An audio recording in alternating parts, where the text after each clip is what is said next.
can get that shit figured out. Yeah, just give me a second. God, this camera's so shit. Okay, you're on. Okay. We just landed here on this heap of trash people are calling movie franchises of the 90s. It's an ugly place. A terrible place. A place hostile to good films as we know it. We need to... Help me! Oh my God! Quite an intro, huh? Today I'm talking about Starship Troopers, a cult classic sci-fi action film from the 90s that's actually based on a book, but not really, and spawned a franchise of mediocre to terrible sequels. So, let's talk about that.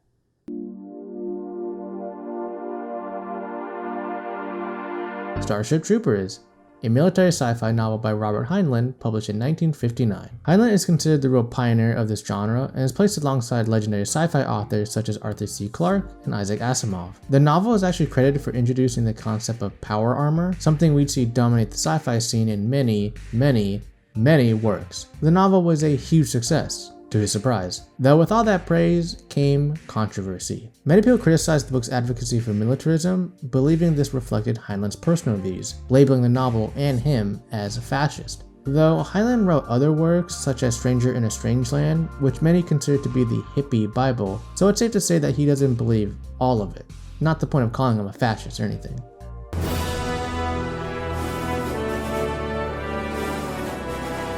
So cut to 30 years later, after the release of RoboCop, writer Edward Neumeier developed a story treatment for a movie about a war against insects. He brought it to producer John Davison, who saw the similarities between the idea and Starship Troopers. They then decided to adapt the novel into a film, as they both read it when they were kids. After a long battle for the rights, they approached Paul Verhoeven, who they previously worked with, to direct. Neumeier was initially cautious when writing his screenplay, as he was aware of all the controversy that surrounded Heinlein after the publication. But Neumeier and Davison wanted to be faithful to the novel and went through with it anyways. However, Neumeier struggled with putting Rico's internal monologues on screen, stating it was too preachy and would make for a boring film. And the first draft actually remained mostly faithful, with things such as the alien race known as skinnies, drop pods, the bounce, and power armor being included. However, as development went on, many aspects of the draft had to be removed or changed due to financial reasons. But a big proponent of it was actually Paul Verhoeven himself. You see, Verhoeven didn't like the book. He tried reading it, but stopped 2 chapters in because he found it so boring. And as someone who lived in Nazi-occupied Netherlands as a child, he found the book too supportive of armed conflict, choosing to approach the film with a more satirical tone instead. And throughout the writing process of the second draft, Verhoeven wanted to add more romantic subplots between Rico and the other characters, which are absent in the novel. He also wanted to remove the skinnies because he thought too many alien races would get confusing. The ideas of drop pods, the bounce, and other bug species were removed due to financial reasons. And the most controversial omission from the film was power armor. It was initially going to be in the film, but costs were just too high to create hundreds of suits for the cast and extras. And don't get them wrong, Neumeier and Davison understood the importance of the armor, and tried to include it sparingly throughout the film. But as development went on, any increase in costs would cancel the production entirely. And we wanted to have the power armor. We lost them for budgetary reasons and to some extent for dramatic reasons, because we just thought if we got hundreds of people jumping around like grasshoppers, A, you got all these people on wires, it's going to take forever to shoot it, we'll never afford to do it, and B, it's going to look silly if we don't do it brilliantly. So a lot of missing aspects from the novel that were responsible for many of the criticisms from fans were in the script, but due to financial problems and Paul Verhoeven's different vision, they had to be cut. The third and final script was finished in '95, with the movie releasing in '97. The movie starts out with a piece of Federal Network propaganda, immediately showing that this film is a satire. We get introduced to our main character Johnny Rico, played by Casper Van Dien, as well as Carmen Ibanez, his girlfriend, played by Denise Richards, and Dizzy Flores, played by Dina Meyer, his friend who has a crush on him. The cast of this movie is very different from the novel, where in the novel we follow Juan Johnny Rico, who's actually Filipino. But Verhoeven wanted to cast white, blonde-haired, blue-eyed actors to further jab at Nazi propaganda films. We tried to find people that were resembling a proto-fascist ideal. In this class, we get the ideology of this role from Professor Razchek. Naked force has resolved more issues throughout history than any other factor. The contrary opinion, that violence never solves anything, is wishful thinking at its worst. In the 23rd century, everyone is ruled by a planetary government run by war veterans. They have enacted that you can only vote and even procreate if you participate in federal service, and those who don't are considered inferior. Carmen passes her math final, but Rico is a smooth brain. We're then introduced to Carl Jenkins, played by Neil Patrick Harris, who's a psychic. In the novel, psychics' powers aren't really explained, but in the movie, it's essentially telepathy. Carmen wants to be a pilot in the space fleet, and Rico wants to join her, but his parents want him to go to Harvard. But instead, Rico goes against their wishes and joins the mobile infantry after some advice from Professor Razchek. What would you do if you were me? Figuring things out for yourself is the only freedom anyone really has. Use that freedom. Make up your own mind, Rico. There's also this on-the-nose scene, which I like. Mobile infantry made me the man I am today.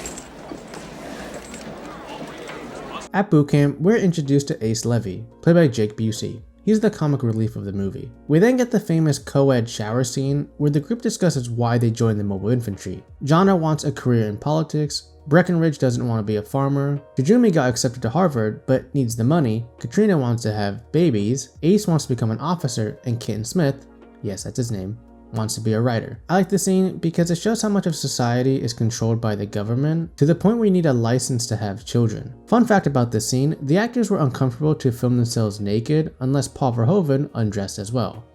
So that's an interesting sight. Rico is promoted to squad leader after winning a practice game, thanks to Dizzy, who he finally comes around to.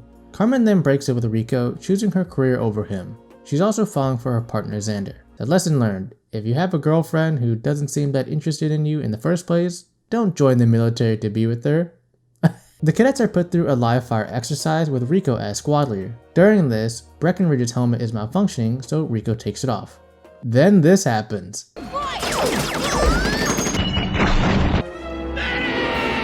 As punishment, Rico is demoted of squad leader and publicly flogged. He then drops out of the military until the bugs attack, destroying his home. He gets himself back in, and the military prep an invasion for Klandatu, where the attack originated from.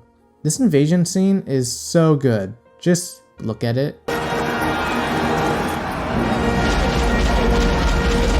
Verhoeven was interested in creating a sci-fi movie using elements of the Second World War, coming from his experience in the military during that time. A very conscious decision to use the outlook and the techniques and the strategy and whatever of World War II, plus perhaps even the visualization of that, to copy that a little bit. I also want to give props to the cast and extras for their insane dedication to this film. During production, Dale Dye, an actual Marine veteran, was hired to train them to act properly, and he took his role very seriously.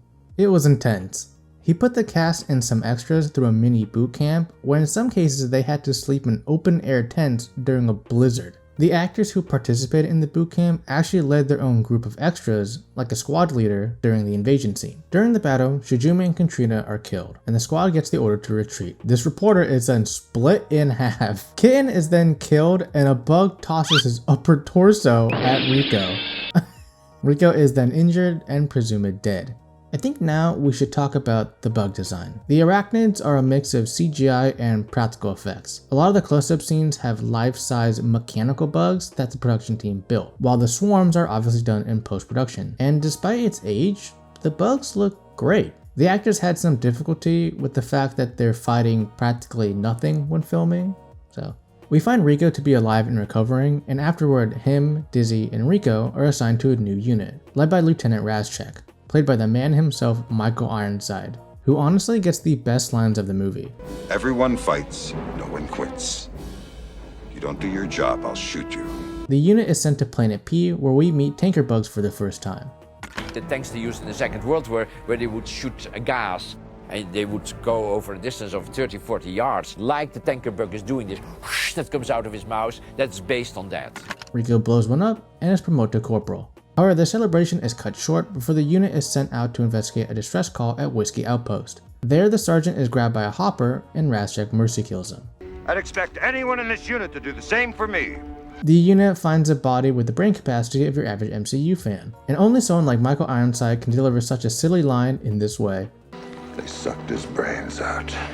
The outpost is swarmed by bugs, and Ironside says the famous line of the movie. Come on, you hate! You want to live forever? Rescue shows up, but Ironside is injured by a burrowing tanker, and Rico has to mercy kill him. Do it, Rico! Dizzy blows the tanker up, but is severely injured. Rico then makes the dumb decision and pulls the appendage out. Like rule number 1 when someone is stabbed, you don't pull the thing out. She obviously dies and is given a space funeral. Jenkins arrives, and if you didn't think this movie was a satire on fascism enough, just look at that uniform. Jenkins admits that he sent the Roughnecks out as bait to confirm if the brain bug's existence was true.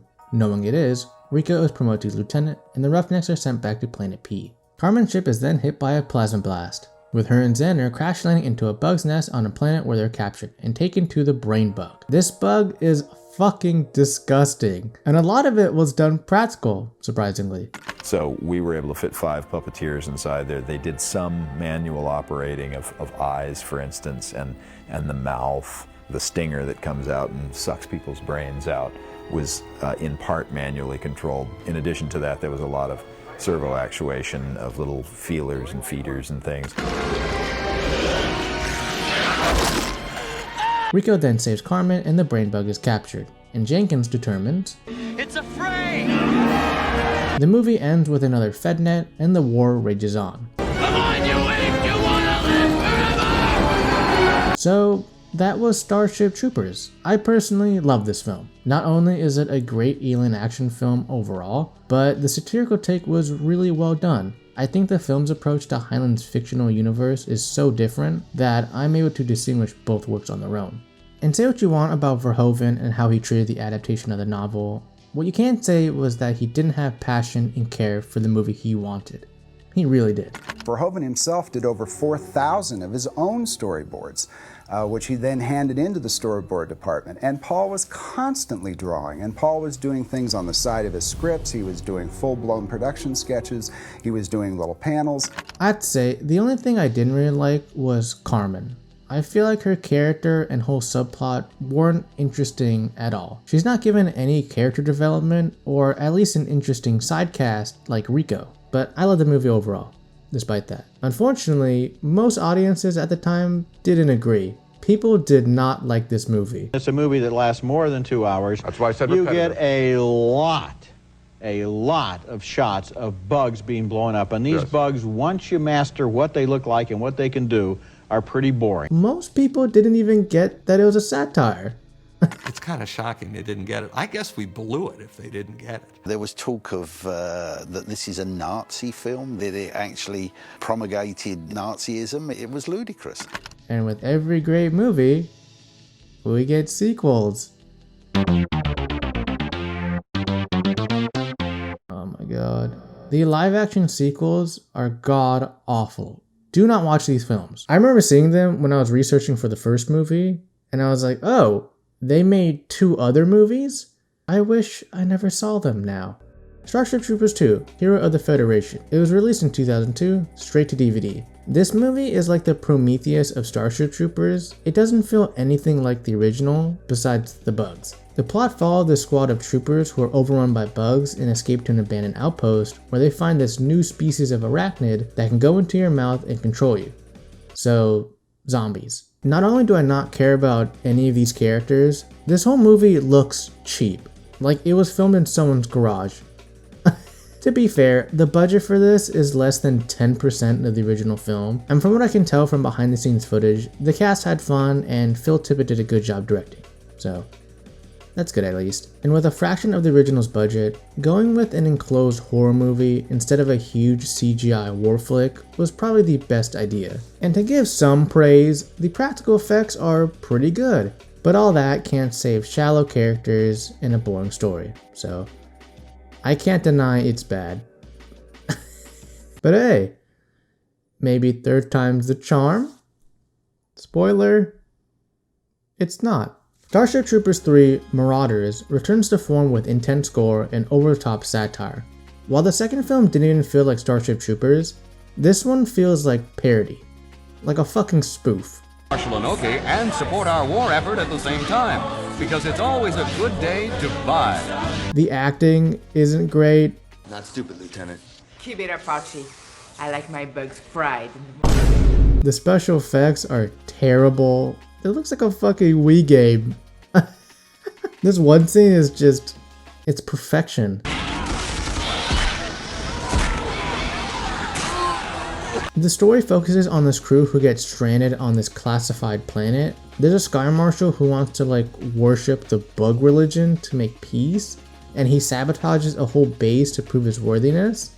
Like what? The crew then run into the giant brain of brain bugs, and it's a sight to see. I actually think it's kinda cool looking. It uses its appendages to control the corpses of people who died earlier. He talks through them like the Gravemind in Halo 2.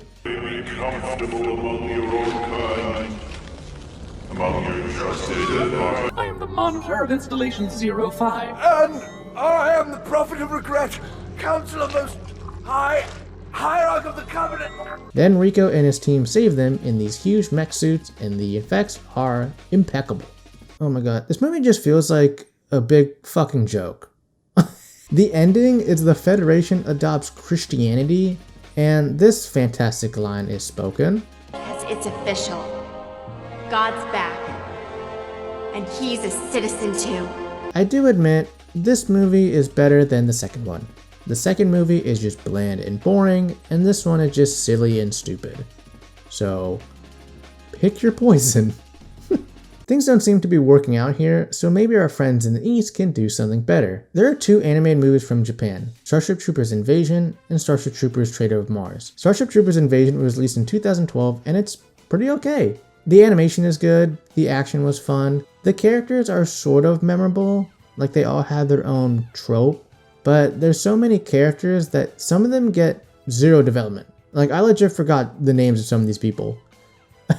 This movie does have the power armor suits, which kind of look like Spartans, but it's okay. So the main threat in this film is this queen bug that hacks and takes control of a spaceship. What is with Starship Troopers and these bug villains? In the first film, it's a bug that can think and control people. In the second film, it's a bug that can think and control people. In the third film, it's a smart god bug that can think and control people. In Invasion, it's a bug that controls a spaceship.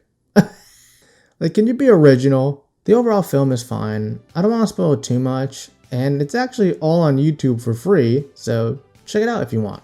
The same can't be said about Starship Troopers Trader of Mars, a direct sequel to Invasion that was released in 2017. The story follows Rico as he trains this unit of recruits, and oh my god, they are so annoying. They all have the same cliche beginner trope, like they're all stupid and clumsy and awkward.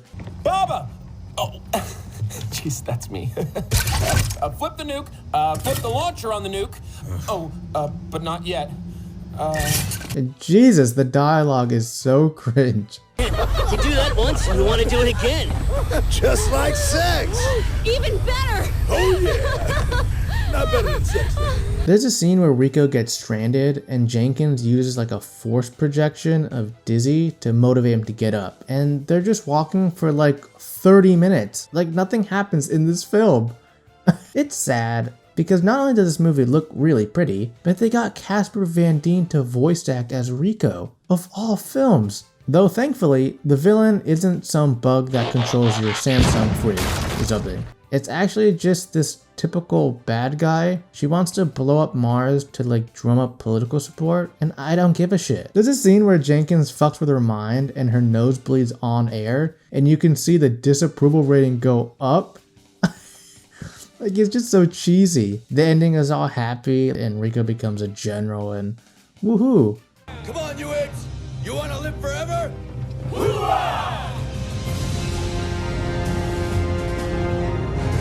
So out of all the films, just watch the first one and check out Invasion if you want. The rest are just the worst. So it seems like feature-length films aren't this franchise's specialty. But what about shows?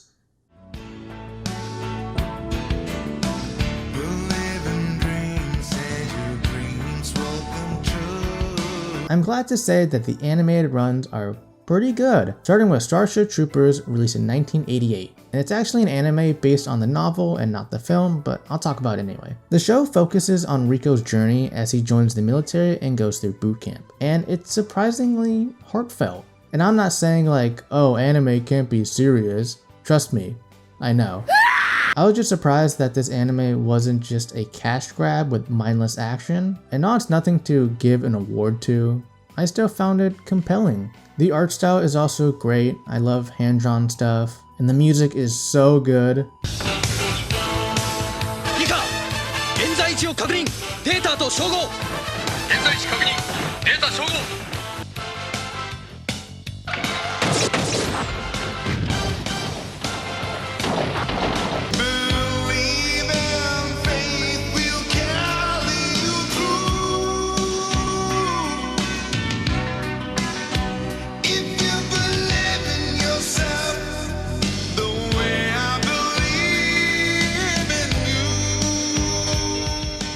Admittedly, this series is almost nothing like the source material, besides some of the characters. Like, if you were to give them different names and change the title, I'd be convinced this is totally original. The arachnids are more like Lovecraftian pink blobs with tendrils that shoot lasers, but they still look kinda cool.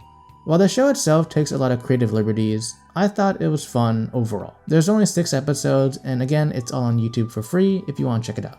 I recommend it. But let's see how the Americans tackled it. Roughnecks, Starship Troopers Chronicles is a CG animated series released in 1999. It's a weird combination of the novel and the original movie. It has power armor, drop pods, and the skinnies, but the characters are like how they are in the film. While the animation doesn't hold up, like it's pretty bad, this show has a mature and almost somber tone, and we see how Rico and his friends evolve as characters throughout these missions. Unfortunately, the show technically never finished. Out of the 40 episodes planned, only 36 were completed. And of those 4, 3 were actually the final episodes of the show. So the ending feels off when you watch it, but it's still good in my opinion. So yeah, I highly recommend this one if it sounds interesting to you. The entire show is on YouTube, again for free, though at pretty low quality, so check it out if you want. And now let's talk about the video games.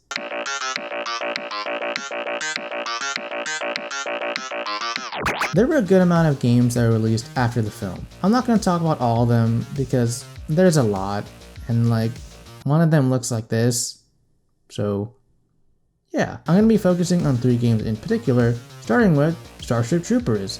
That was released in 2005 for PC, and it's pretty fun. It's honestly like most FPS games in the early 2000s, though the graphics in this one look dated as hell, even for its time. It makes up for it with the amount of bugs they show on screen, which is pretty impressive. I enjoyed the game overall, it was fun, the weapon variety was neat, and blowing up bugs is just a fun thing, so what more can you ask for? The next game is Starship Troopers Terran Command, which is actually an RTS that was released last year. I'm not a huge fan of RTS games, so I didn't play it, but from what I've heard on Steam, it's pretty good. But then I heard that the RTS elements are solid, but the game lacks content, and fans just love it because Starship Troopers. So yeah, if you plan on getting it, make sure you look at reviews first before making a decision. Finally, we have Starship Troopers Extermination. The game is a 16-player PvE co-op FPS where you and your squad have to perform objectives throughout the map and eventually have a tower defense sequence, kind of like in the movie. This game is awesome. It really captures scenes from the film really well. I'm kind of in the bag.